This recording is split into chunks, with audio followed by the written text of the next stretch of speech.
let's say matagal na kayong magkaibigan or matagal na kayo in a relationship and something happened along the way in that relationship na nasira yung trust. Trust kasi is, for me, it's one of the basic foundations of every relationship. Not only romantic relationships, it's just one of the foundation to have a very healthy relationship is, of course, trust. So, once ma-break kasi yun, may crack na yung relationship eh.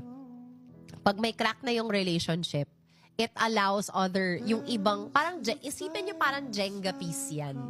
'Di ba? Na kapag may isang natatanggal, 'di ba nagwa-wobbly na yung Jenga set. So, isipin mo ganun yung nangyayari sa relationship nyo. That your love life is like a Jenga set. The more magtanggal ka ng isa, tanggalin mo yung trust. Maggagalaw na yan, wobbly na siya, di ba?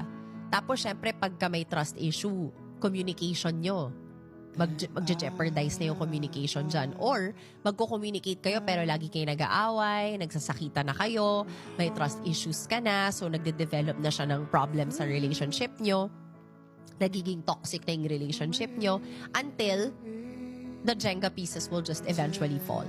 And just like relationships, there is a reason why may mga foundation talaga ang relationships na staple siya, essential. Kailangan meron talaga yung bawat relationship nun. At isa na dun yung trust, communication, and of course, loyalty.